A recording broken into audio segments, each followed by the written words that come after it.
Hey! What's up? How are you all doing? Are you doing good? I hope you're doing well. If you're not, I'm sorry, but we have some ghost stories that are gay for you that might help with that. So, before we begin, quick disclaimer here. This is the third time we've recorded this game. Third and a half. No, just third. Just third. If you've been following what's going on with us, we've been posting about it on our community tab in the Discord.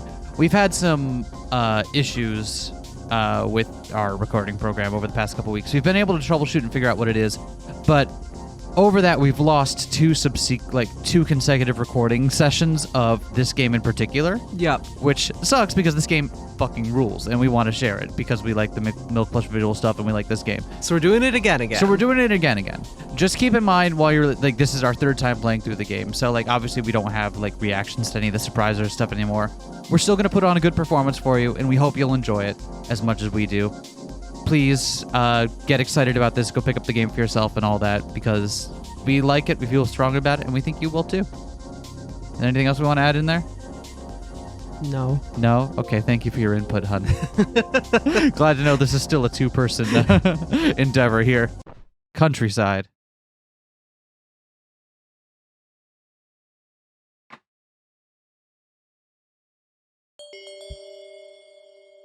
Lily of the Countryside.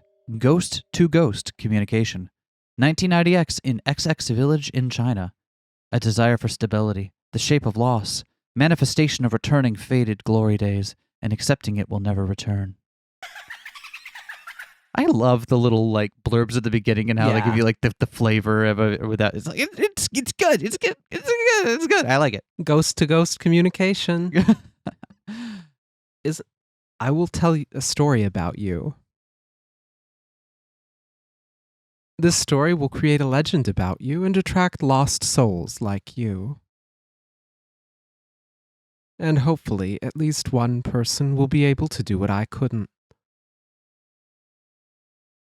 Now, share with me what you'd like for the world to hear.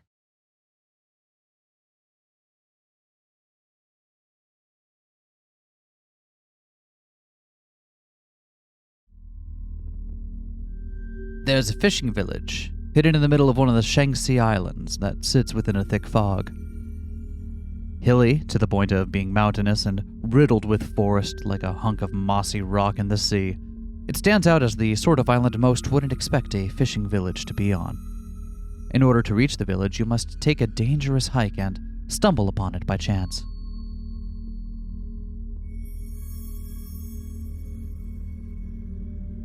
The homes are riddled with vegetation, and there are no signs anyone has lived there for a long time. Like the ones on other islands surrounding it, these once prosperous villages lost most of their residents when it was no longer feasible to stay. This strangely placed one was abandoned quite abruptly and completely, and has remained unoccupied. As a consequence of that, there are sometimes opportunistic thieves who come to visit.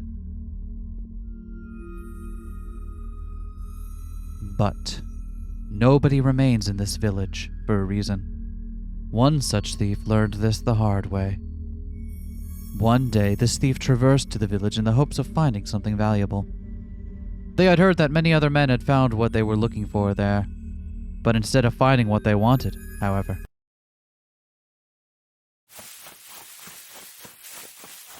The village, normally only permeated by an eerie silence, now was filled with the heavy footsteps and wheezing of the thief running frantically.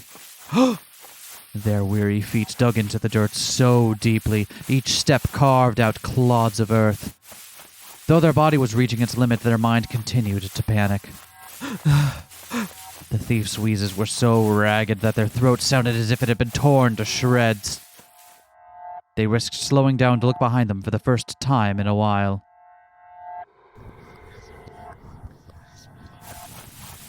When they saw what was pursuing them again, they whipped their head back and cursed under their breath. Damn it! How? How are you not tired already? The woman tailing them said something unintelligible. Despite their distance, the thief could hear it perfectly. Though they couldn't understand what it was, they pushed themselves to run faster. They took a right turn this time, running up the hill for what must have been the dozenth time. Damn fog, I can't see a thing. Please, please, just let me the hell out of here this time. Their mad rush through the fog took what seemed like an eternity to them. In the thick of it, they sensed the woman's presence closing in on them. Shit. Please, please, please, please.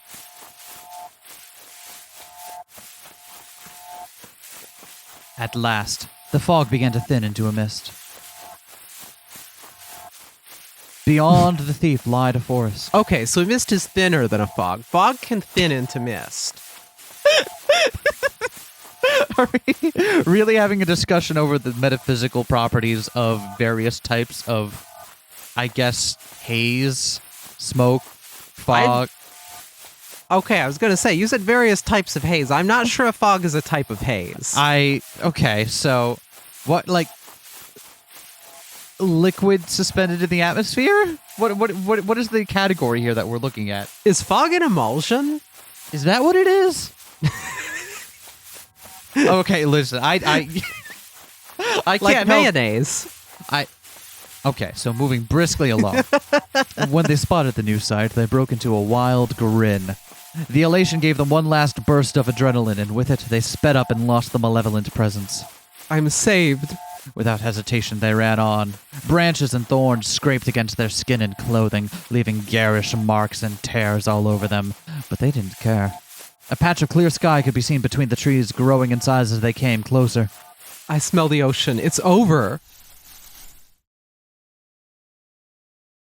They broke past the last barrier of vegetation, their field of vision flooded with light.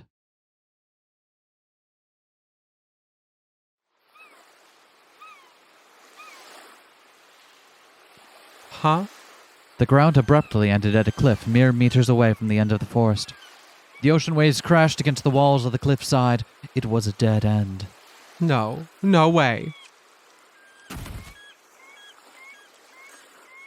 They collapsed onto the ground right at the very edge.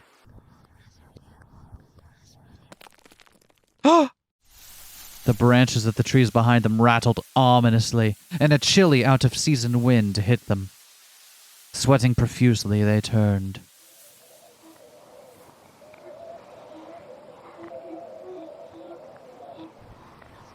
The woman from before closed in on them, slowly. Though her feet, clad in fisherman's boots, touched the ground, no footsteps could be heard. The only sound that came from her was continuous, unintelligible muttering. No, please. The thief's voice cracked as they raised a weak hand up to defend themselves. Look, I'm sorry. I really am. I didn't mean to take it. I thought nobody lived here. It fell out of my pocket. I felt it. So please, just leave me alone. Nothing, they said, stopped her. The thief began to scoot backwards. As they backed up farther and farther, the cliff's edge began to groan under their weight. Please, please, I don't want to die. Their palms scraped back until it was at the very end of the cliff. Despite this, the woman did not stop. I don't want to. They suddenly felt themselves sink. Ah!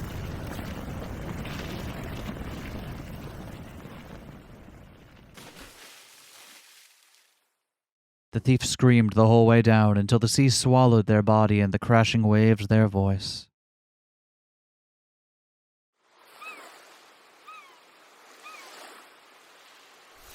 The mysterious woman glared at the space they once occupied, sighed, then turned and disappeared into the forest.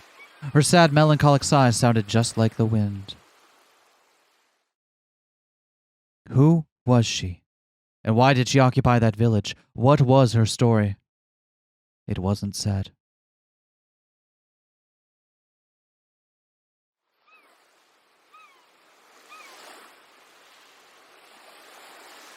If the sky could be described in one word that day, it would be uncertain. Making out anything was impossible. Everything was obscured with scattered haze. There we go. So this is haze. But fog is thicker. Yeah. Well, Okay, so where does mist fall? So mist is also definitely thinner than a fog. What's not clear is how mist and haze relate. Is it like a linear spectrum? Is there one quality that's being measured, or are there multiple vectors here? Are there multiple things that can contribute to how these are categorized? Because I think we've been thinking in terms of one dimension here, just in terms of like thickness, right? In terms of density. What if there's more to it than that? What if it's like there's a quality of the fog, the mist, or haze, or what have you, that also contributes to how it's categorized? Yeah, the fog smog axis. Yeah, exactly. There you go. There you go. Can there be smist, smaze? Let us know how you feel about that down in the comments. Even the bright sun, bright as it was, seemed to waver in the air like a fairy light. Underneath that sky-laid waters, mostly calm, save for one disruption. A small white passenger ferry from Shanghai sailed along the misty green East China Sea toward the Shaanxi Islands. Fun fact. Hit me.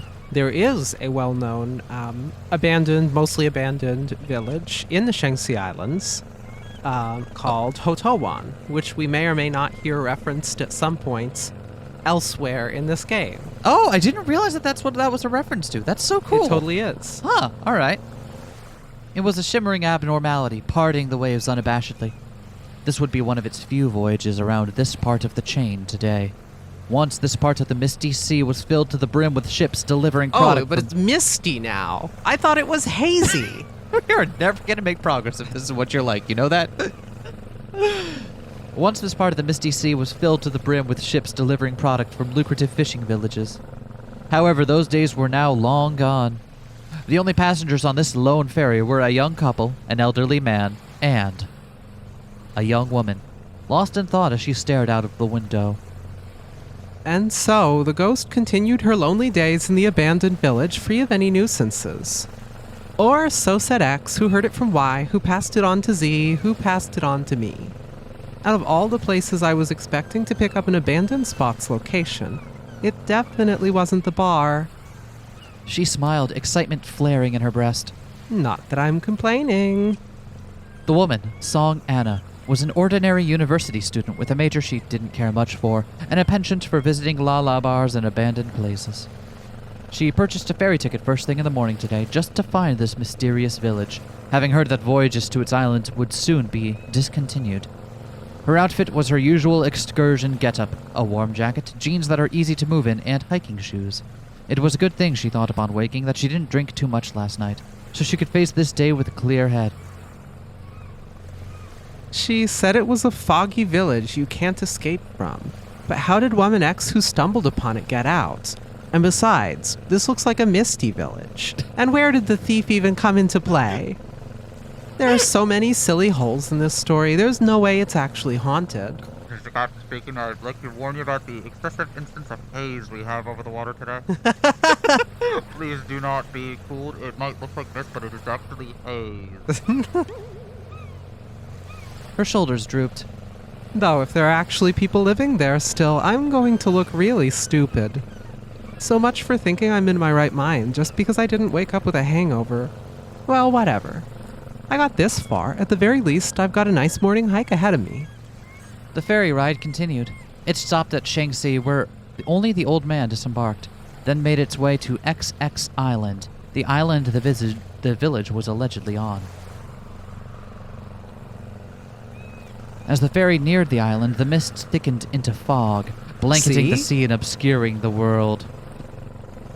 I don't think there was any pushback on the idea that fog was thicker than mist. Okay. Okay. I mean, unless there is, maybe there are dissenting opinions. So it's just the haze-mist dichotomy. Those two are a little bit harder to figure out. And again, other axes are important here. Oh, creepy! In the reflection of Anna's fogged-up window, she could see the young couple loudly chatting, the girl obnoxiously clinging to her boyfriend. Don't worry. It should get better once we get closer to the landmass. Huh? Really? Really? Land breaks up sea fog, you know? The more land the fog hits, the quicker it burns off. What's up with that? That sounds like bullshit. Wow, really? Really? Yeah, my old man used to tell me things like that all the time. Though, he also lied about a lot of random crap for fun, so this was probably one of those times. Too bad I can't ask him to confirm. He left us a few months ago.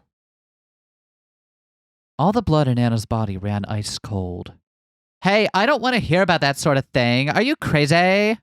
Oops, sorry. The poor man was immediately silenced by his girlfriend's rapid shift in mood.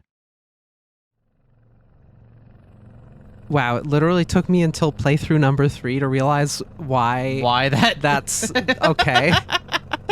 Why she reacts that Yeah, way? Yeah, okay. I know. I'm not the quickest at picking stuff up. A little I slow on guess. the cupcake. Yeah. He changed the topic and Anna tuned out. Anna continued watching them from the reflection, her head now resting against the glass in exhaustion. Her gaze began to drift somewhere beyond the reflection, past the glass in the fog. A floaty sensation built up in her fingertips, spreading to her arms, making her feel as if she was separating into two. Time to astral project. She hadn't even realized the ferry was beginning to come to a slow until the speakers began to crackle. This is the captain speaking. We're coming up to our next stop, XX Island. Passengers who are disembarking here, please prepare to leave. Staying on longer than your ticket allows is not permitted. The announcement snapped Anna out of it like a rubber band hitting a palm and stinging it. She smashed back together into a single person. Wow, they actually stop here? I guess some people still need to visit.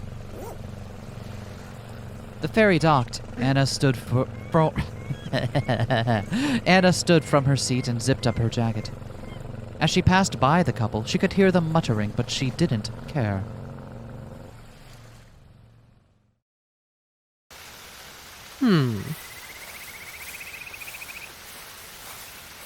Anna recklessly trekked deep into the forest. She what? Trekked deep into the forest? She what? Recklessly trekked trekklessly. Thank you. You're welcome. The captain of the ferry couldn't believe she actually had to disembark at the island until she showed him her ticket. There was no civilization whatsoever at the incredibly short pier she stepped onto. Said pier immediately led to a 1-meter-long dirt path in an enclave, noticeably undisturbed by human activity as well. And at the end of that meter was an unruly forest that was definitely not safe to go into. She hopped over logs and pushed past Flora, sporadically bothering to take note of landmarks. She tried to follow what looked like to be some kind of leftover path, but sometimes the forest had reclaimed so much of it she wasn't sure if she was going the right way anymore. This place isn't easy to find. It'd be tough to reach the cliff from the story, since there's no good way to reach the island perimeter, so I guess I have to do it the messed up way. As Anna continued her hike, the ground became increasingly steep. When she looked behind her, it became evident that she'd been walking uphill for some time. The top of the hill was hidden from sight by thick vegetation. Whoa! Creepy. I didn't even notice any altitude changes. Maybe I'm getting warmer. A few meters of straight walking later, the fog... You got it. The fog that permeated the forest began to thin into a mist. Then, the forest abruptly ended. The narrow hillside path ahead oversaw a steep drop into a bottomless fog. Well, I'm sure glad it's not a bottomless haze. Anna looked along the path. Oh, you get me every time. Anna looked along the path to find its end, but could only see the point where it took a sharp left and disappeared. Maybe this is it? She stepped out onto the path. Oh. It was narrower than it looked. Just bringing her foot some 50 centimeters close to the edge caused a stone to dislodge itself from mud and roll down into the fog below. I can't give up here. Clinging to the wall, Anna began inching forward, dragging her feet along step by step. Suddenly, a pang of lightheadedness hit her. Ugh. Anna pressed her body closer to the hillside. Exhaustion blanketed her. She tried to say something in her exasperation, but discovered that she was running short of breath. How come altitude sickness is hitting me all at once now? Maybe if I stand here for a little bit, I'll adjust and I can keep going.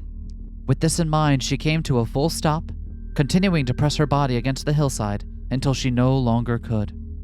The morning chill seemed colder than it did before. Anna shivered, using one hand to pull her jacket collar closer to her face. The rocky wall she clung to became colder to the touch as well. The longer she stood there, the damper it felt. The rocky wall. The wall? No, I was thinking like the movie. Oh! Oh. The wall just has a bunch of Rocky posters on it.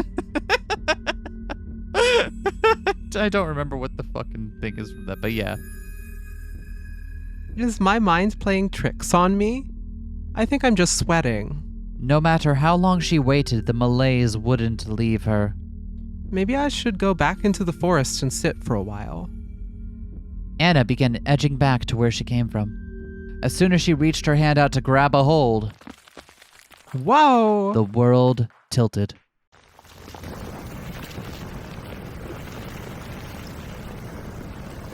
It was only when she was already falling that Anna realized she'd gotten too dizzy to function. Ah! Her back hit the hillside, and as it curved, she continued to tumble down. She saw the misty sky. She saw the foggy world below her, no bottom in sight. She rolled once more, and her vision was filled with the misty sky again. Ah, mist above me, fog below. It's like Scylla and Charybdis. Isn't it Scylla? Or is it a hard C? I believe it's a hard C. Oh, okay. She shut her eyes after a few cycles of this. The endless rolling felt like it had been going on for hours. To Anna, it was as if time had slowed to a crawl. Is this it? I guess I can't blame anyone other than myself. Every painful sensation assaulting her body blurred together.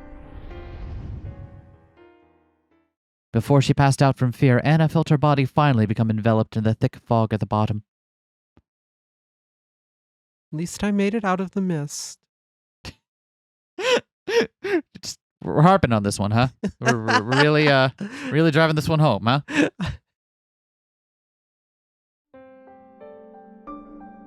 Anna had a dream. The world around her was foggy and vague. Here? Her vision was so blurry and her hearing was so faded, she couldn't make heads nor tails of what was going on, nor what was being said. What she did know, however, was that two women were standing before her, making friendly conversation. One of them was standing so close to Anna, the only thing that you could put between the gaps separating them would be paper. Despite that, How about it seemed like they super hadn't paper? noticed her. Would that fit? Okay, so probably. Okay. Well, no. The little known fact: super paper is actually about 0.2 microns thicker Okay. than regular paper. That's what makes it That's super. what makes it super. So it's not quite as thick as cardstock, but you know you're. Okay. Hiking. I often travel for work. Oh, is that so? Me too. What is this? Anna wanted to dismiss it as a mere dream, but something was tugging at her mind that made her question that thought. Just as her vision finally started to come into focus, she felt herself slipping out of the dream.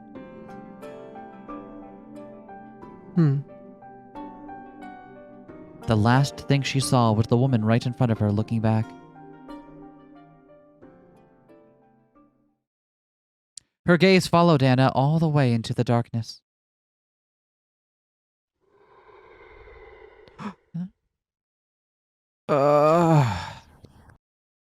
The sound of someone's voice, Anna's consciousness began to break through the haze. Interesting. Not a fog, but a haze. So her consciousness is in a haze. Okay. But her body is in a fog. This is some Cartesian bullshit right here. Initially, she couldn't tell if it was the sound of the wind or a person speaking. With pain radiating throughout her whole body, Anna gradually opened her eyes. A pair of boots were the first thing she saw. Okay? Hear me?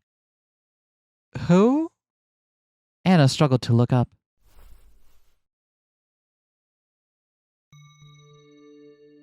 Framed by the sunlight filtering through the towering trees was the stunningly beautiful, yet worryingly pale, face of a woman looking down at her.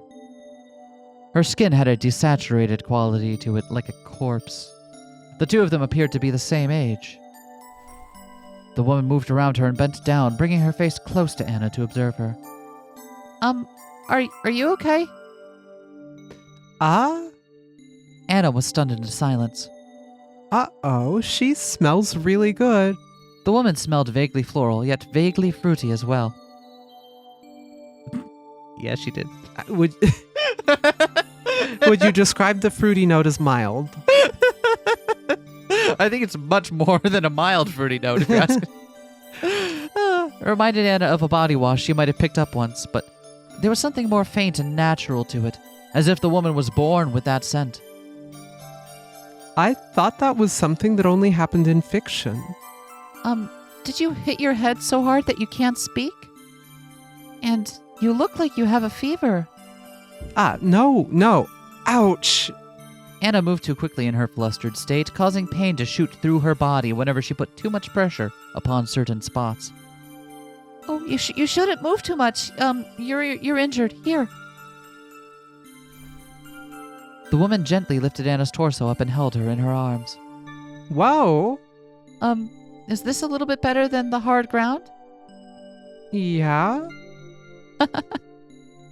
Anna's face burned so much that it hurt. This is going way too fast for me to process correctly. Come on, don't get all weird about it, even if she is really soft.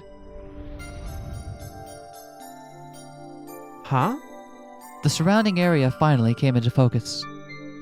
It was every bit a typical rural village, save for the greenery engulfing everything in sight. It was almost surreal for Anna to see something so overtaken by nature. Mist added to the otherworldliness, permeating every nook and cranny like a ghastly smoke.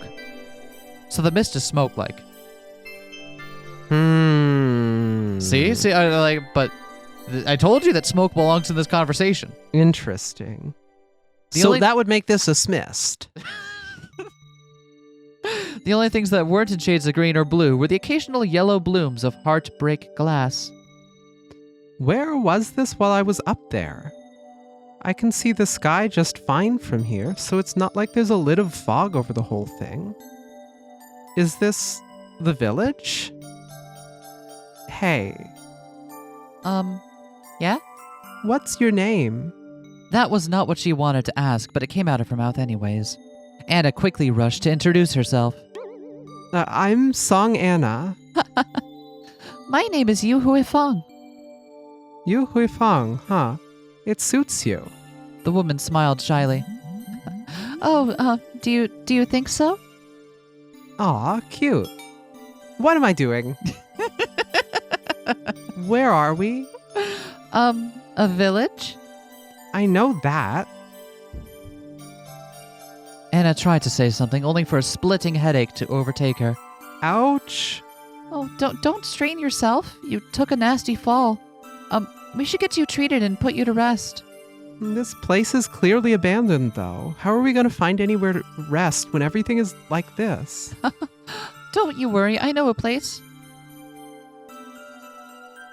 Anna observed Huafong curiously. The ghost woman from the story was never described, right? No, I'm sure there was something about her appearance in that story or something. Oh, no, of course not. Don't worry about any of that. That fall clearly jogged up my brain cells. What am I thinking? Ghosts aren't real. She's clearly just sickly. Sickly and taking a hike. Yep. Do you live here, Yu Huifang? Oh, do you, Song Anna?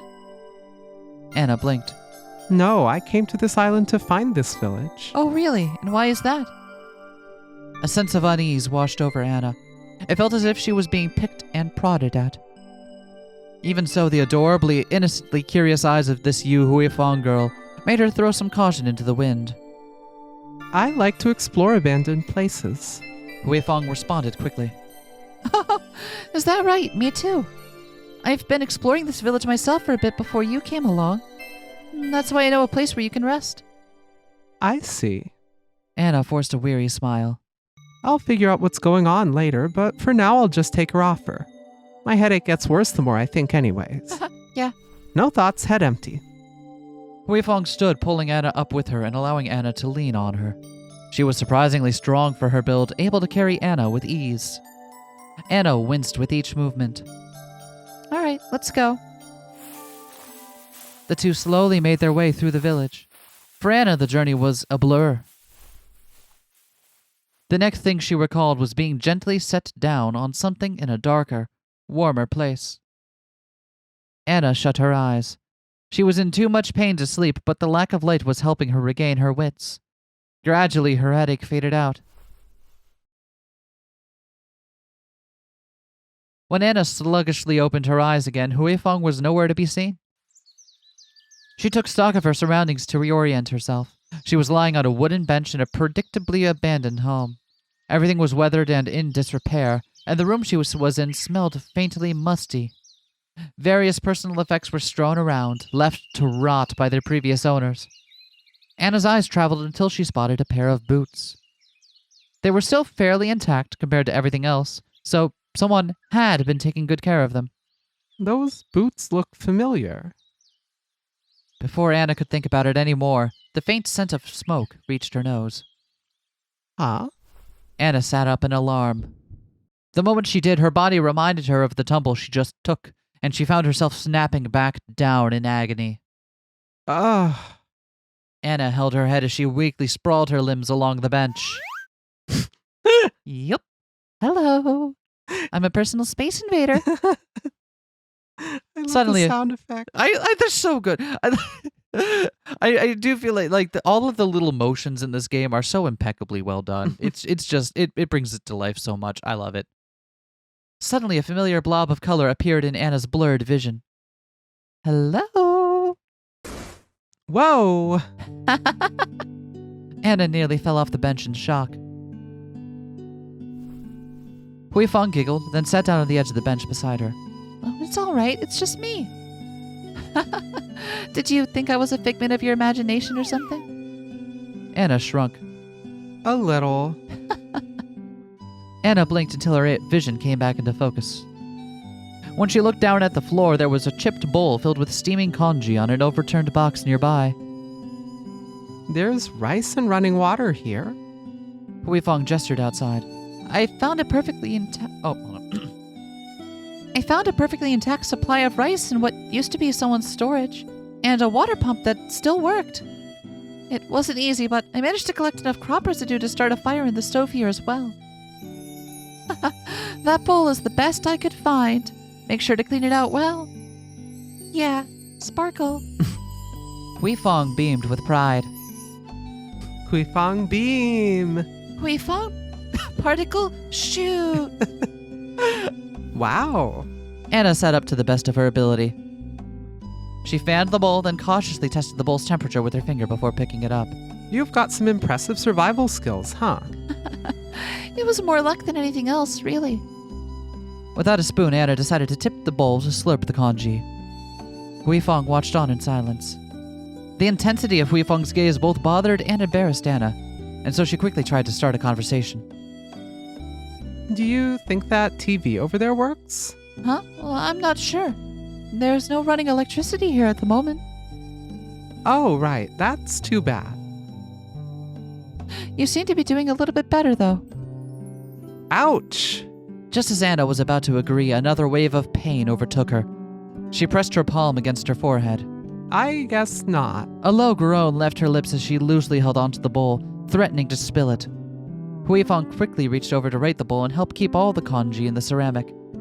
Despite touching such a hot bowl, Hui Fong seemed unfazed. As soon as I'm finished, we should get out of here. Well, why is that? Well, if this concussion is serious enough, I'll need to go to a hospital. Oh, I see. I understand. But maybe you should rest some more before you go. Just to be on the safe side, you know? You don't want me to leave? That's not what she said. What? That's not what she said at all. She said, you don't want to leave. Oh, sorry. Sorry. Yeah, different implication. You don't want to leave? Yeah. Okay. Yeah. Hui Fong shook her head gently. No, not yet. Then in that case, I think I'll wait until you're ready to leave. Honestly, I don't know if I'll be able to walk around alone like this, so I'd like to have someone nearby to help. Oh, I see. I'm sorry. I just wanted to explore for a bit longer. Despite her words, Hui Fong didn't seem very apologetic. In fact, she was beaming quite brightly, unperturbed. Hui Fong beam. Anna shoved down her unease and returned to her congee. Huh? She anticipated nothing but blandness, but to her surprise, she was met with a slight tang. When she closely observed the porridge, she spotted the occasional yellow flake dotting the white. Did you put something in here? Yeah. It's saffron. You found a spice like saffron out here? Yep. How mysterious. They must have made a lot of money here to get something like this, huh? Huh? Anna looked closer. That's weird. I mean, I've never eaten saffron before, but isn't it a little different? A little different.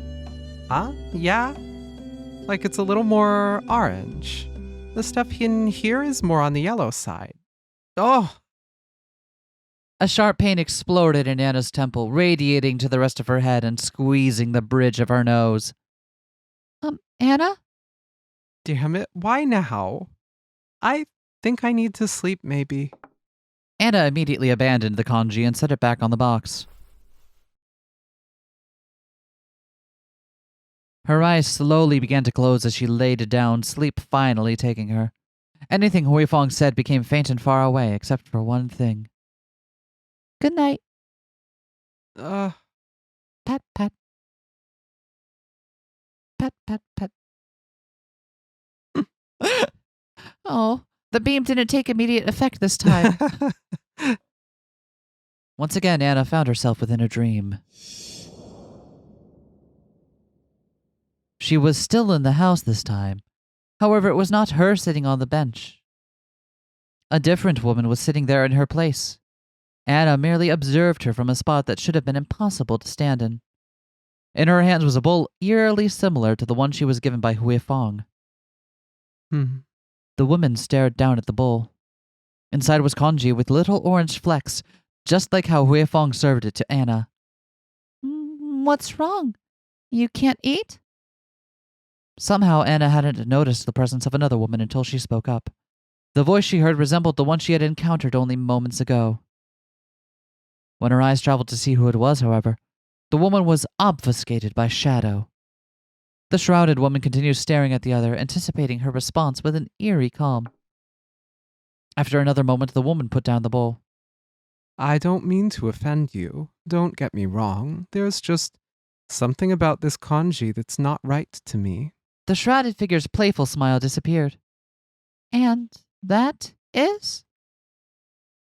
The woman's gaze pierced through the shrouded one's. How is it that you've made kanji from rice that's become so moldy it's pitch black? Huh?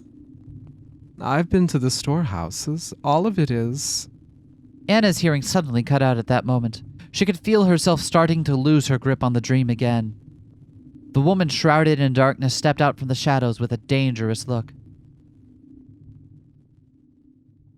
It me. That's her dangerous look. I always look dangerous. You, Huifeng. Anna's shout went unheard. As everything faded away, the woman looked back at Anna again, and Huifeng didn't seem to take notice. Though she could feel her gaze, Anna couldn't tell what she looked like through the blur at all. Who is this?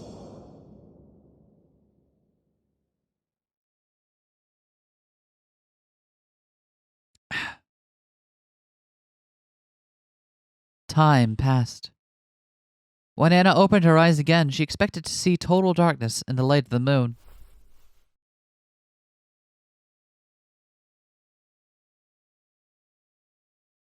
Huh? Instead, bright light filtered through the front room, just like before. Huifeng was nowhere to be seen. Anna scratched her head and looked at her kanji. She stared at it, still shaken up by that dream. It's not like I've looked in any storehouses or anything here. Is my mind just making stuff up to scare me? A sound came from somewhere right outside the home they were occupying. Curious, Anna stood up carefully and went to investigate. Moving doesn't hurt so much anymore. The moment she crossed the entrance, she looked down. The boots from before were still there, intact, well cared for. Another sound outside pulled her out of her thoughts. Anna returned to what she was doing.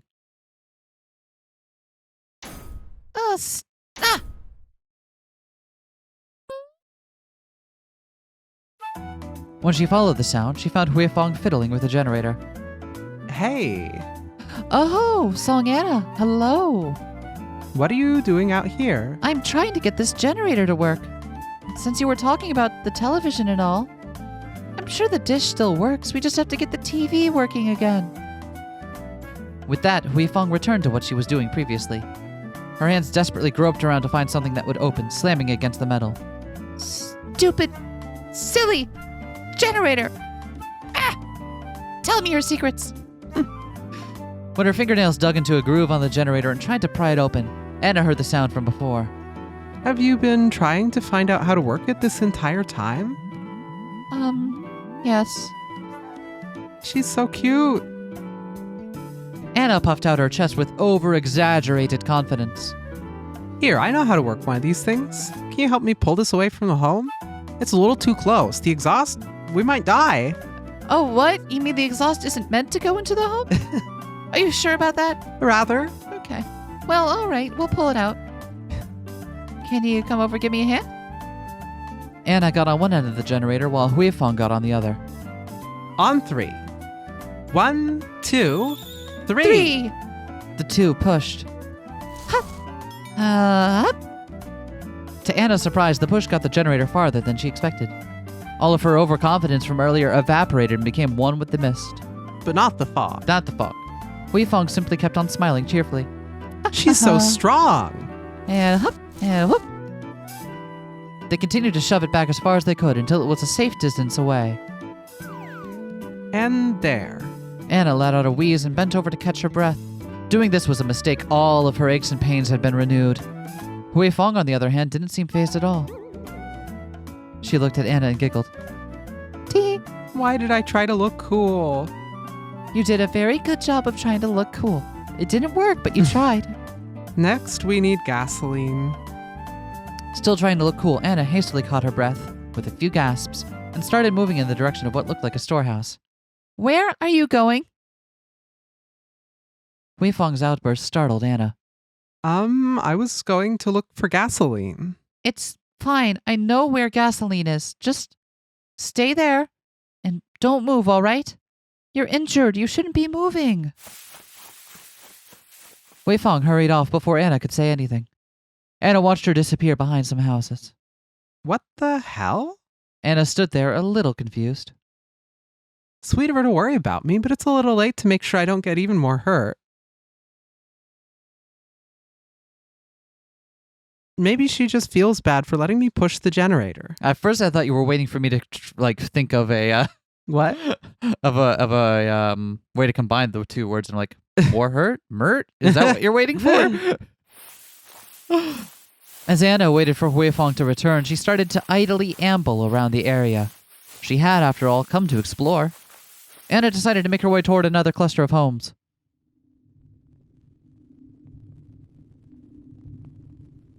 The fog surrounding them was oddly thick compared with the rest of the area. Creepy. She reached out to brush away some of the vines hanging over a window. Oh, wow. This must have been abandoned quite some time ago. They still had vine back then. Boom. Hey, hey, hey. Anna whirled around. Huifeng was briskly walking toward her, carrying a large canister like it weighed nothing. She seemed quite flustered. I thought I told you to stay put, Song Anna. Anna shrunk, grinning mischievously. Anna keeps shrinking. This is the second time she's shrunk. Shrink gun. Sorry. You sound a little like a nagging wife when you scold me like that, you know? Oh, huh?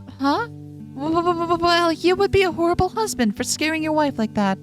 Ah, so you're my wife now. Oh, how did you get that out of what I said? Huifeng turned on her heel and ignored Anna, walking toward the generator with quick steps. Hey, that's not fair. I can't go that fast. Hey, Fongy. Who are you calling Fongy? Why don't we just hurry and get this generator running? You're surprisingly cold. The two reached the generator. All right, next what you do is... Fill it up. Put the gasoline in the generator so it burns and it goes boom and... You don't sing the generator song? Not usually. Huifeng reached out and unscrewed the cap on top. Huh?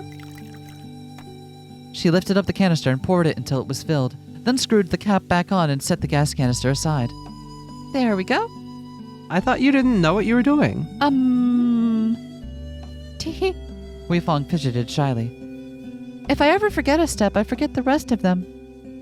So when you reminded me that the generator needs to be a certain distance away, I remembered everything else. Oh, I see. So you're like a sequential learner or something. Hui Fong nodded. Growing up, it really confused the adults around me when I trip up like that. I got scolded a lot. I can imagine. Say, why do you know this stuff anyway? I could ask you the same thing. You don't look like you come from somewhere where you need to worry about things like knowing how to work a generator. Again with answering my questions with a question, although technically, she didn't ask me that. She just said she could. That's true. I was born and raised in Shanghai, yeah, but my mom wasn't. I think growing up during the 60s made her paranoid about a bunch of things, so she ended up filling my head with anything she thought would be useful in case I ever got into some kind of trouble. Oh, I see. Now it's your turn. Oh, huh? Where'd you learn how to work a generator? Hui Fong fidgeted again. Had Anna blinked, she would have missed it. I grew up in a rural village, so, well, no, actually, Actually? Never mind. I'm just being silly, that's all. Come on, let's go get the TV going, come on. TV, everyone loves TV. TV. Gotta catch my soaps. After some fiddling, the two managed to get the generator to sputter to life and returned inside. Are you sure I don't put the exhaust inside the home? Rather? Quite even. I don't know if I agree with you. How about we agree to disagree on this? Anna reached out and wiped off what little dust was on the CRT screen. That generator wasn't in great shape, so there's a chance this TV will have trouble too. Well, nothing else to do but check, right? Without hesitation, Hui Fong turned on the TV, and nothing happened. Well, A strange sound resembling a vacuum suddenly blared from the TV. Whoa! Wow! Anna quickly shut it off, one ear covered. Hey, I was watching that. A strange little white dot appeared in the center of the screen before it disappeared along with the noise. The humidity destroyed this poor thing. Oh, that's too bad. I guess we're not catching reruns of The Dream of the Red Chamber, huh? Anna, amazed that she hadn't gotten a headache yet, settled down on the old bench. She motioned for Hui Fong to come over. Since we got nothing to do out here, let's just talk. Huh? Come, sit down. Okay. Hui Fong bashfully seated herself next to Anna, who draped herself along the bench boorishly. So, Hui Fong, do you prefer Lin Daiyu or Shui Bao Chai? Daiyu or Bao Chai? That's a difficult question, but if I really could pick only one, I think I'd pick Bao Chai. Really? Bao Chai? Well, what about you? Is it Daiyu for you? No. Are you a diehard Daiyu? No. Anna grinned. I like Shifeng the best. What? You can't pick a secret third thing. Hui Fong playfully snapped Anna's arm while making a sad mock pout. Hey, isn't that cheating? You're supposed to pick one or the other, but you just went with a third option. Ha, I don't remember giving that question rules. You really are the type of person who would pick Bao Chai, huh? But that passionate response of yours is pretty Daiyu-y. Is this why you couldn't decide? Hui Fong huffed. Never mind that. Why Feng? She's cool. And Deng Jie is hot. Is she cool even when she causes deaths? Huh? Do you think women are still cool because they're horrible and do terrible things? Yeah, in fact, especially when she causes deaths. My opinion hasn't changed. I guess I just like dangerous women. Hui Fong didn't reply. Anna felt her palms go clammy. She opened her mouth to say she meant it in an appreciative way, but before she could, Hui Fong stopped her with a hum. As for me, I think I like reckless women better. Yeah, Reckless women. Reckless women with wide grins on their silly little faces. Huh? Anna's voice cracked. Hui Fong leaned in a bit closer. It wasn't unwelcome at all, but the suddenness of it all did get Anna extremely flustered. Fongy? Huh? What's wrong? Hui Fong looked up at Anna through her eyelashes. Never mind. Oh shit, she's so close. What am I supposed to do when you look at me like that, huh? Mhm. Like what? Now like that this? Got such a good look at her, she seriously beats all those girls I hooked up with at the bar by a long shot. Yum, yum, yum, yum, yum, yum, yum, yum, yum, yum. Is something wrong, Annie? Hui Fong spoke as like she was clueless as to what she was doing. Anna cracked a nervous smile. Nothing's wrong at all. Hui Fong leaned in even closer. Anna's heart beat quickly like the fluttering wings of a hummingbird. She could no longer fake a smile. What little remained of her composure was blown away. Hui Fong's beautiful face was as red as Hannah's own. Her breath hot. Don't you want to play house for a little bit longer? A cold finger reached up and traced itself along the width of Anna's neck, making her shudder. Hui Fong's nail lightly, pleasantly scratched her skin. I can be the wife, and you can also be the wife, and there's two wives. I can be the wife, and you could be the husband. Anna sighed. I... At that moment, Anna felt a piercing pain in her head again. She was so blindsided by the pain that she wasn't able to hide it at all. Her hand flew up to press against her forehead again. Ouch! Oh, you're not all right at all, are you? Shit, I hope she's not upset. I don't like that this keeps happening. I need to get out of here and get checked out. Sorry, at least I stayed awake way longer this time. Oh, here, I'll let you rest again.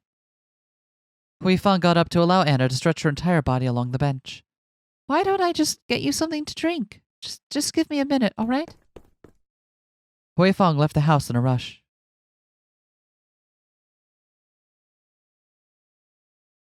Anna watched her disappear, the darkness gradually taking her. Wait, not again.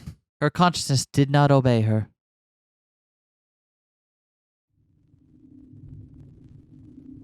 For once, Anna did not dream. Her rest was motionless and peaceful. The edges of her consciousness, however, told her that this was not true.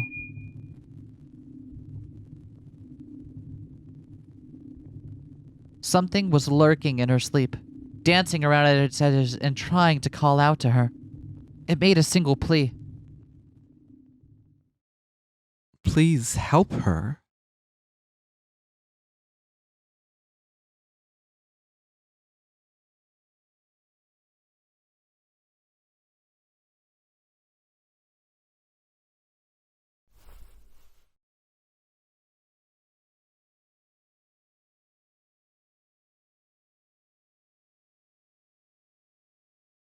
When Anna woke up, she felt much more refreshed compared to the other times she'd woken up. This, however, did not calm her. I wonder if I just feel like this because I'm dead now.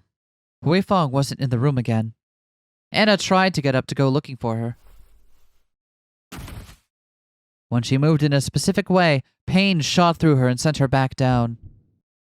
It was like 1,000 hot needles pierced into a nerve running through the whole length of her body all at once.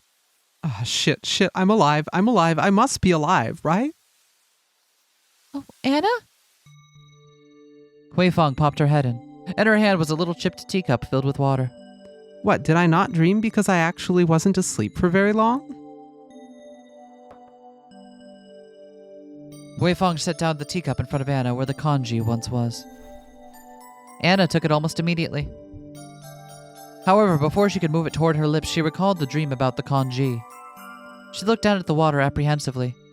When light refracted off the liquid, Anna swore she could see hints of some kind of rainbow shimmer floating on top. Shit, that doesn't look good. I just shouldn't drink this, right? Maybe the water's contaminated. It's okay, I watched them do it on Henkei Shoujo. It's fine. Though she thought this, a piece of Anna's heart told her that that's not the real reason she was concerned. Anna tried to subtly keep it in her lap as if she was just waiting to drink, but Huifeng wouldn't stop looking at her expectantly. You should really have something to drink, you know. You haven't had anything ever since that fall, right? Yeah. I'm nothing like the chick from the dream. I can't just bring myself to do something that rude. Shifeng would have a field day with me if I crossed her, huh? I don't think I'll be swallowing this gold, though. Anna brought it up to her lips. She used the cover of the tilted cup provided to make it appear as if she was taking a drink, lightly pursing her lips. While little dribbled out, hit her lip and dropped down her chin harmlessly. She suddenly wiped it off before bringing her hand back down. Anna looked to Huifeng as if to ask if that was good.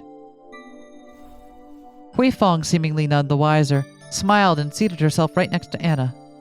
Anna took it as an opportunity to quickly set up the cup back down on the overturned box and try to start up a conversation to distract Huifeng. So, the water pump you found still works? Despite her paranoia, Anna still couldn't help but find Huifeng adorable, with the way she scooted up next to her conspicuously. Scoot, scoot. Scoot, scoot. I am stupid. Scoot, scoot. Yeah. Yes, you are. I mean, why wouldn't it work? It hasn't been that long since I last used it. Oh, yeah. Right. Huifeng snuggled up even closer. So where do you come from, Fangi? Huifeng hesitated in her strange way once again. I'm from a nearby island. From where? A nearby island? I'm sorry, I don't understand. A nearby island? Oh, you should have just said so. And then she quickly added, One that still has people on it. And how about you? Huh? It was evident to Anna at this point that Huifeng was trying to keep her out. Direct questions about who she was simply would not work. Fine then, I'll squeeze it out of you while you're not paying attention. I'm from Shanghai, born and raised. I still live there even now. Right now I'm attending university. Oh, university, huh? You still go to school? You don't have a job yet? No. Then why are you here? Shouldn't you be studying? Though Huifeng was scolding Anna, her tone was light and her expression pleasant. You know, sometimes you just need a little fresh air to figure things out. Oh, is that so? So you ferried all the way to an unfamiliar island from Shanghai for a little fresh air? Sometimes you need a little fresh air in a wildly different place, like the island that makes you fall off a cliff. I don't believe you. How are you going to graduate with that kind of attitude, huh? Anna looked away sheepishly. Well, it's not like I'm not going to graduate. Huh? Well, why is that? It's really not that hard. Classes and tests are more like running errands than anything else to me. The actually memorable things are all the things you do when class is over. Huifeng seemed more and more confused as Anna went on. Well, then why go at all? It's optional, isn't it? That university thing? I wouldn't really say it's all that optional in this market. Though I'm not as hardcore as the students who even join the party for more job prospects, the fact that it's a nice university gives me a huge edge over the competition. You know? Oh, I see. I didn't know things were that hard for city girls. The only thing that's actually hard is the entrance exam, though. Well, it's fine. It's cute that she's pretty clueless. Almost like she never really has left the island she lives on, not even to check out others. You must really like Shanghai to spend so much of your life there. You even pick one of its universities to attend, huh? Some people are just never satisfied with where they live. I wouldn't really say I'm satisfied. Aside from the job thing, I also got to stay there because of my mom. Oh, your mom? An unease settled itself deep within Anna again, constricting her chest painfully. She felt something tugging at her soul, threatening to take it from her body again. Spitting out words felt like trying to throw up glue. My mom has cancer. Oh. The doctor told me she's very sick. I don't know how much longer she has left. I stay there so I'm not too far away from her since she... Oh, I'm so sorry. That was... Oh God, it's all falling apart. Since she doesn't know it's happening, I explore abandoned places so that I don't have to think about it or even worry about any other people. I can just be alone. I can play make-believe in a remnant of humanity. Huifeng's eyes inspected Anna's face curiously before she said anything more, like she was searching for the words. My mother is sick as well. She's always had a weak constitution. Apparently she had me even though it wasn't a good idea for her. She had to take a lot of different medicines after I was born, and she still took some of them throughout my childhood. She had a special diet, too. Yeah? Without either of them realizing it, Huifeng had at some point rested her head on Anna's shoulder. The two sat in silence for a moment. It's scary, isn't it? You know someday that something important will be taken away from you, but you push it to the back of your mind so you don't have to think about it. Huh. I wonder if the people in this village ever thought there'd be a day they'd have to leave. I don't think they did. At least I never did. At my own village, I mean. So yours is losing its population too, huh? Huifeng nodded. Her eyes were a bit misty after she stared at some far-off place Anna did not know. At least they're not foggy. There was talk about market demand being so high, and the lack of access to things like a good education. The world was changing so fast around us that we didn't really have time to say goodbye. It doesn't really help that our village is a little hard to reach. It's in an inconvenient place. It's frustrating. Huifeng clutched the fabric of her jeans tightly. Anna wished to ask an important question, one that could have turned the tranquility of the scene on its head. But as she sat there with Huifeng's relaxing presence near her, exhaustion slowly began to set in, and she couldn't find the energy to ask it. Her eyelids became heavier and heavier. This time her exhaustion hadn't come with any pain. Instead, it was the kind she'd expect to experience after having a long, tiring day. Huifeng left Anna's side to allow her to rest and gently pulled a blanket over her. Good night. Please, let's make this the last time. Who are you, Huifeng? I think you mean who are you, Huifeng? Right? Anna entered a familiar, dark slumber.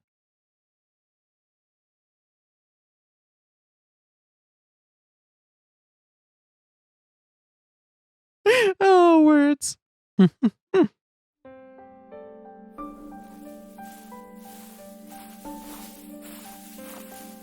In the village, she walked. Her heavy feet trotted through vegetation and dirt paths. There was nothing scary, confusing, or different about this place. To Anna, as she was now, it felt so familiar, safe. She saw a person, then another, and another. One by one, the once empty village was populated again. Before her appeared a couple that resembled her quite a lot. Wait. That wasn't right. This couple did not look like her at all. They looked like someone else. Anna's brain, however, registered that someone else as herself. This is not my world. This isn't my body. Anna looked down at her hands and saw skin that was more healthy and alive, dressed in white sleeves. Her boots were blue and made of rubber, just like the boots worn by the man, an identical pair. This is... Fong Fong. Fong Fong. Against her will, Anna smiled and spoke. Mama, Papa. Anna understood. Instead of continuing to think about it, she simply let go and followed the flow, observing the events that passed by. Standing before Huifeng's parents caused a memory to flash right through her mind. She sat on a cliff in her father's lap, holding a fishing rod with both hands as he supported her. Her hands were so much smaller than they were before, and so was her voice. Papa, why did you take me here? I can't get higher than that. I can't make it. Oh, well, for one, I'd like you to grasp the basics of fishing and preparing fish. It's a good skill to have. So long as you got a good rod and you're near a place with fish, you'll never go hungry, eh? Yeah, this is the place I always fish at when I need peace and quiet. I want this to be a special place for you too, Fong Fong. Anywhere special if it's with Mama and Papa. Huifeng's father smiled broadly. So that's where you two were? Don't bring her so close to the cliff. What if she were to fall? The titular cliff of makes you fall off a cliff island. I always wondered why they call it that. Just teach her by the pond. Oops. Looks like we're in trouble. At least we don't live on Fall into the Pond Island, which is next door. The world shifted again.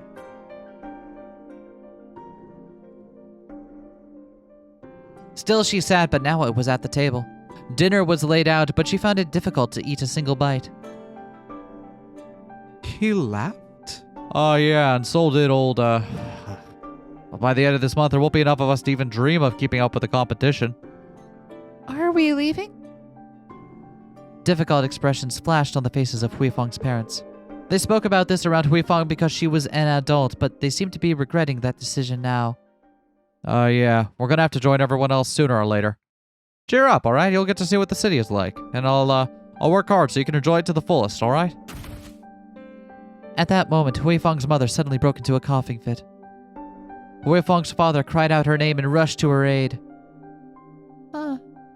The hand that held Huifeng's chopsticks quivered as she forced herself to keep it together.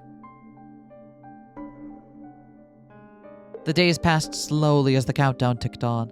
People she knew and loved grew up with would either say their goodbyes or suddenly leave the next day. She'd overhear her parents speaking in hushed tones about finances, and some days there would be only 1 or 2 dishes at the table. When her mother started talking about working at a factory, despite her father's protests regarding her weak constitution, Huifeng finally broke. The day before the move, she visited that same cliff she always knew and loved. Her mother's constitution is weak. She needs an amendment. How long have you been waiting for? Unlike everything else, it seemed so unchanged and eternal. It was beautiful. As Huifeng came closer to the edge, Anna instinctively understood what she was about to do, but she could not stop her. Wait. She stepped out into the emptiness.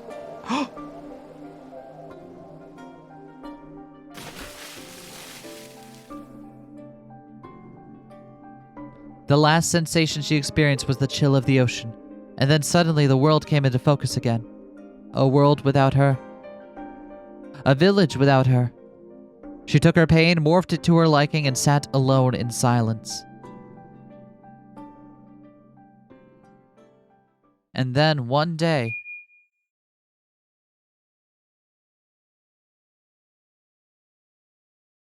Gotta say, I want a game about this ghost hunter lady. Right? Right? Anna woke up abruptly. Huifeng was nowhere to be seen. Unlike before, Huifeng's disappearance felt unnatural, but Anna couldn't pinpoint why. Sweat covered her entire body. Despite the cold, she unzipped her jacket a little for some relief. What the? It was still daytime. Anna got up and poked her head out of the window, looking upwards. The sky was the same as it ever was. Same as it ever was? Son of a... No, I'm not helping. That song is still fairly recent at this time. I guess that's true. Not super recent, but... Within a decade or two. At most. No way. There's no way it's still daytime. Anna now understood more than ever that all the dreams she'd been having were real things that happened. She wasn't sure how she'd been experiencing memories that weren't her own, but she supposed it had something to do with the strange nature of this place. Her brain finally kicked into gear again after its long daydream. She waited for a moment.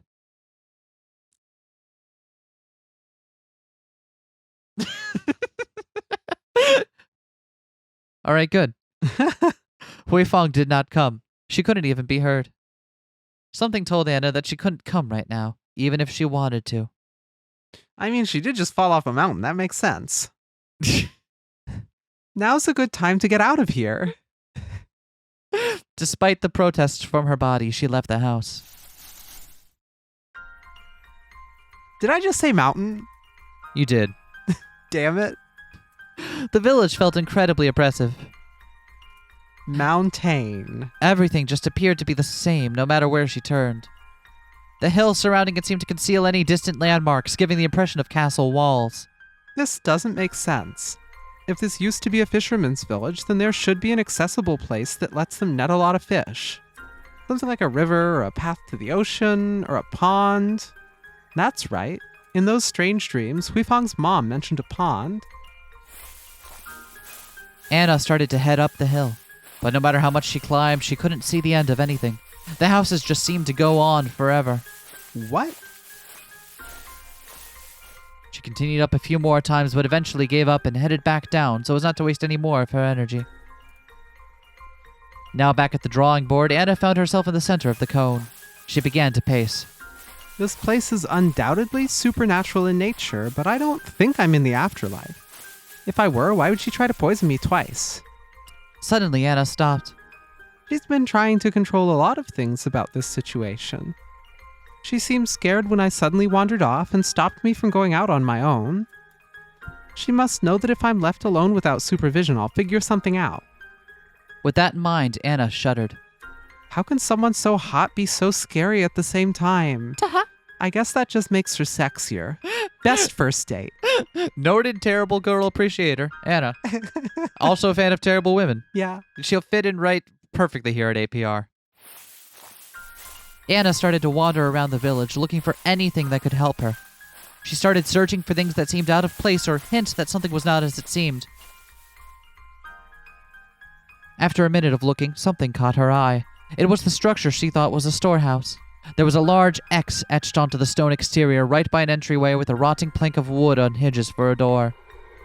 The afterimage of a certain woman appeared briefly in the mist. Curiously, Anna approached the home and pulled open the rotten door. It screeched on its hinges. Anna flinched. Come on, shut up. When she finally opened it all the way, the minimal light cast into the interior instantly revealed something interesting. There was a pile of dry, rotting, leafy vegetables covering something up. Yuck. Anna pushed it all aside with her shoe. There, notes in an especially rough map were etched onto the floor. Whoever was responsible for this obviously had lots of time on their hands.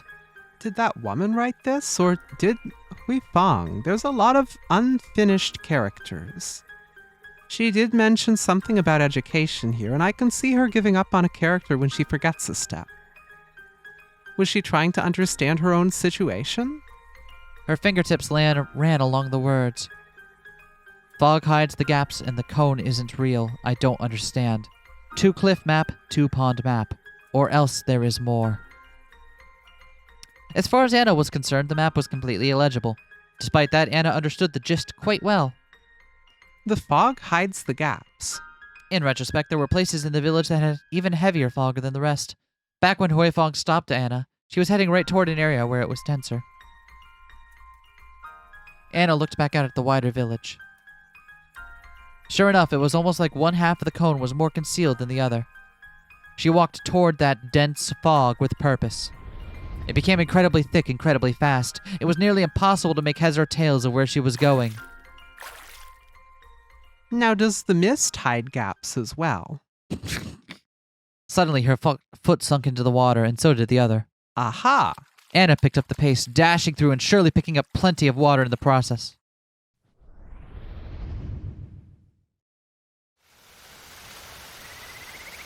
The fog cleared up. Before Anna was a familiar forest, her legs ankle-deep into a small river that led to a pond.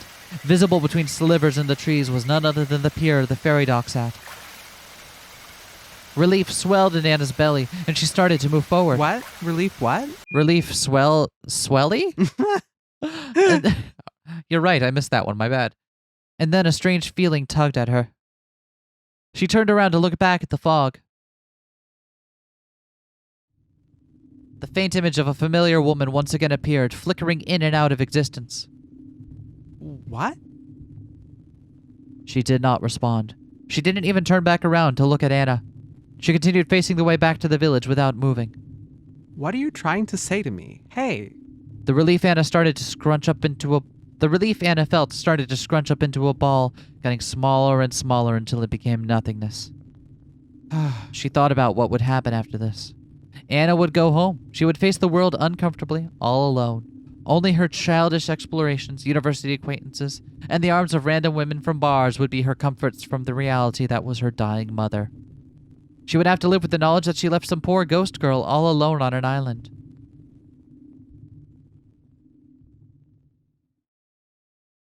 Ah, damn it.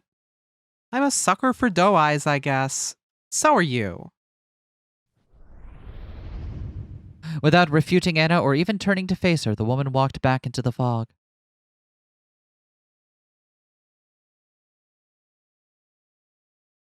After a moment's pause and a deep breath, Anna followed.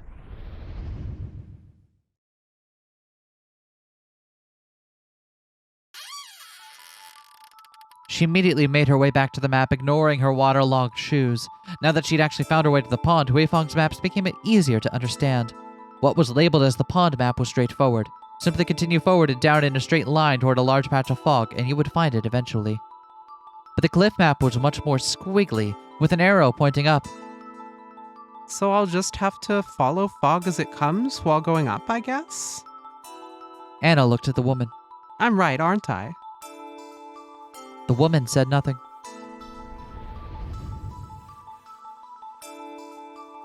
Once again, she walked forward as soon as Anna finished speaking. She headed up the hill, and Anna followed immediately after. As soon as a patch of fog appeared, the two delved into it. Every time they passed through one, the fog surrounding their path would become denser and denser.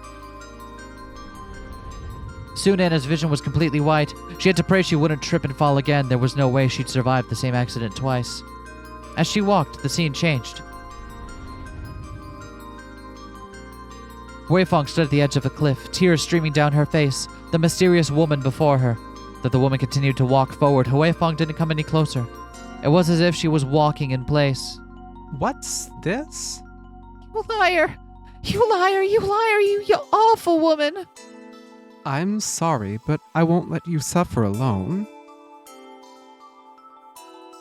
How? You're about to make it so right now! I will tell a story about you. What? This story will create a legend about you and attract lost souls like you. And hopefully at least one person will be able to do what I couldn't. Now, share with me what you'd like for the world to hear.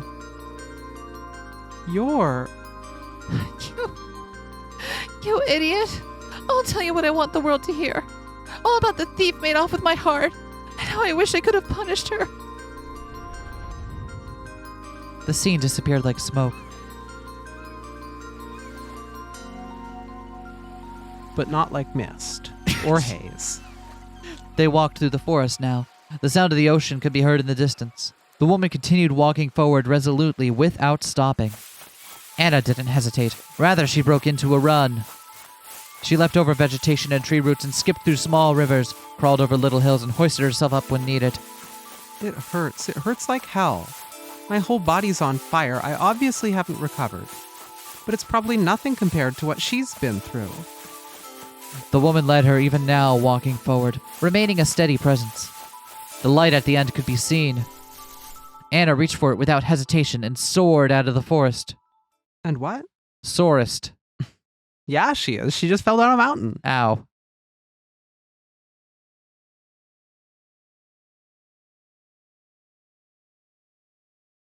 Thank you.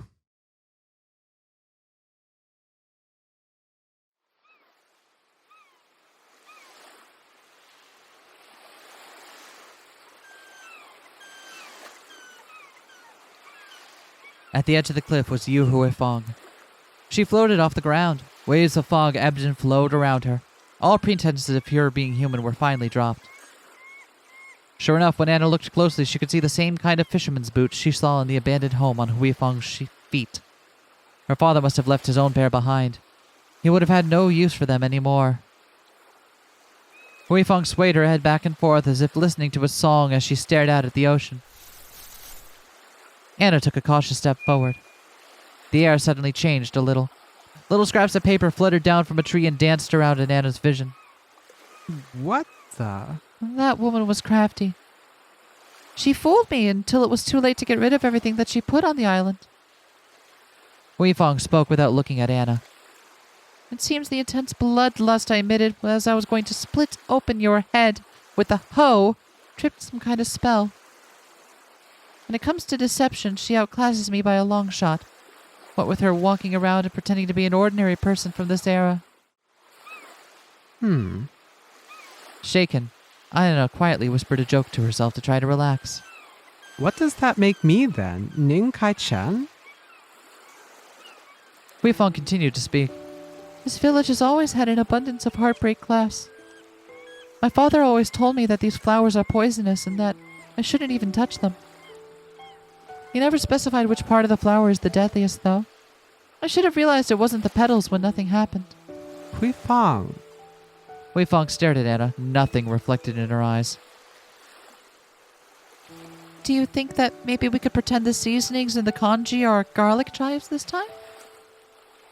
Why?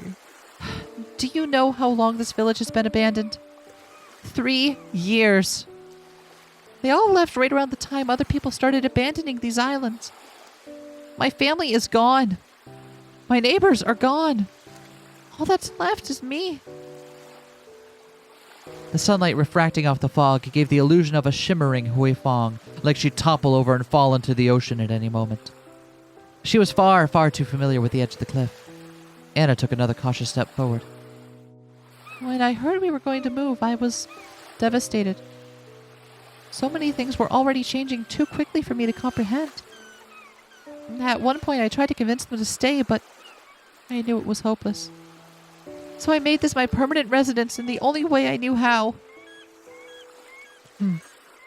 But everyone still left. Didn't most of your love of this place lie in the people, your parents? If you had just gone with them, you would have been making memories forever, even if it was a different place. Anna immediately realized she was being foolish and insensitive and shut her mouth. What reason would the residents of a small village have to stick together once they had all gone to the mainland? Their towns would be redistributed across a wider area. People get sick. People die. To accept moving elsewhere would mean to see the future that comes with it. Huifeng had already mentioned her mother was of weak constitution, just like Anna's own. It's peaceful and quiet here. Nothing changes here. There's nothing to worry about. You'll never have to think about bad things ever again. Don't you want that kind of life, Annie? Huifeng smiled serenely. Her fragrance enveloped the cliff in an intoxicating way. A little part of Anna wanted so desperately to run over to Huifeng and embrace her, tilt forward and fall into the ocean waves, never to be heard of again. But slowly, Anna shook her head. Huifeng's face fell. Why? Why? I still want to live. There are lots of things I want to do, so why would I let myself die here? I'm afraid. I'm scared of the day my mom won't respond when I call out to her anymore. But that's a day I have to accept will come. Huifeng collapsed onto the ground and sobbed. Her tears soaked into the dirt as she took fistfuls of grass in her hands. If you had just died from that fall, this all would have been so much easier. You're gonna leave me too, aren't you? Just like my family, and just like that woman. She said that she couldn't stay, but maybe if she lured people here with a story, that surely there'd be someone as bad off as me. I thought it would be you. It wasn't. She tore out the clumps she gripped, smearing them along the ground. No mud stuck to her hands, no stains formed on her clothes. All the while, Huifeng wailed. She wailed and wailed as if she was the only one there, pushing out 3 years' worth of tears and grief. Anna walked over.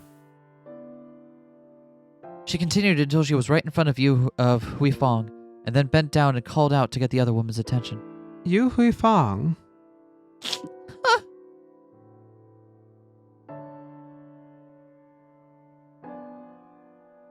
Anna held out her hand. Leave with me. Huifeng's jaw dropped in shock. Leave with you? How? I've never tried to leave. I don't know if I can. You won't know if you don't try, right? I'm sure that lady set something up so that you could.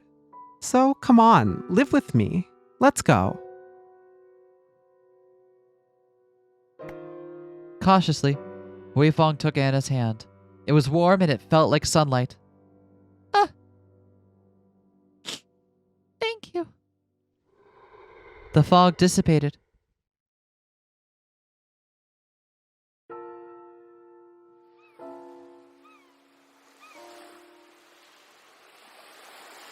Anna and Huifeng left the cliff behind. and set off into a changing world.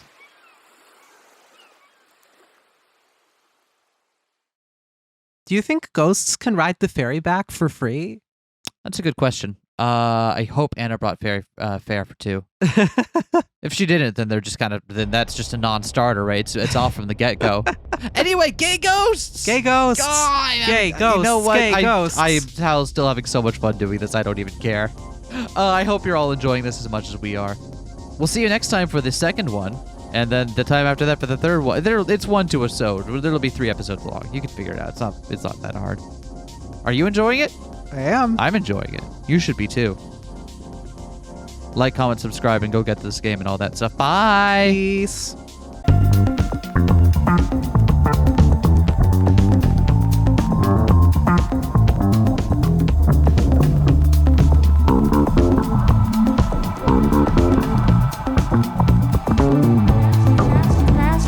Smash that like, comment and subscribe.